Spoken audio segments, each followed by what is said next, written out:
How did you break into acting? You didn't have an acting degree. You didn't have connections. No, You said you bartended, right? Oh yeah, I bartended. I was behind the bar and on top of the bar. It was good times.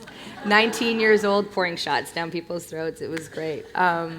It was a great time. It was a lot of fun. I had so much fun in Toronto. I was actually going to university to study psychology. I wanted to become a child psychologist, and during that time, I was doing, again, modeling, and that turns into television commercials, and that turned into small roles on TV shows in Canada, which don't count for anything once you move to Hollywood.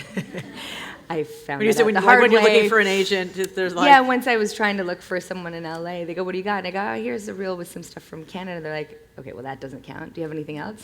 Really? All that work?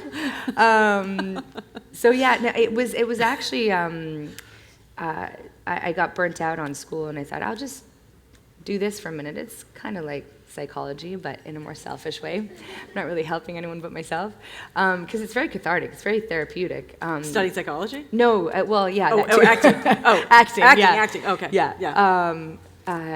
So I hopped off of school and took my best friend and roommate at the time and said, let's do it. Let's go to LA.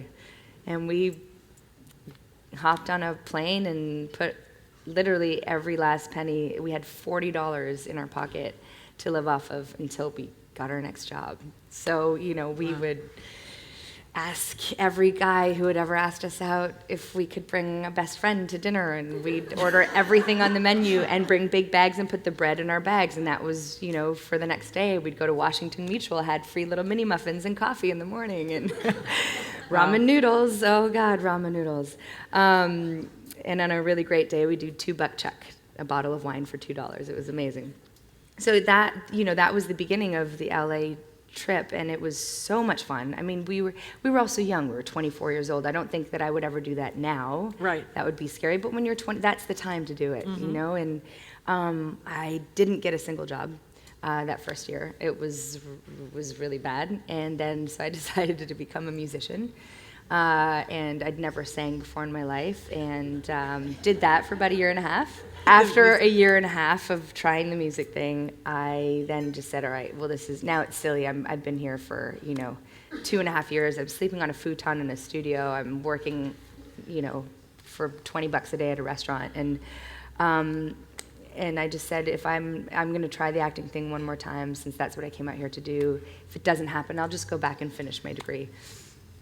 And then went out, and 3 weeks into that auditioning process, I got my first break, and that was on HBO. It was a show called The Comeback with Lisa Kudrow. Yeah, great show. Yeah, it was a great show. So it was a great break because even though it was quite a small little cult following, luckily that included many people in the industry, a lot of, producers and directors and casting directors. So it opened so many doors all of a sudden for more auditions.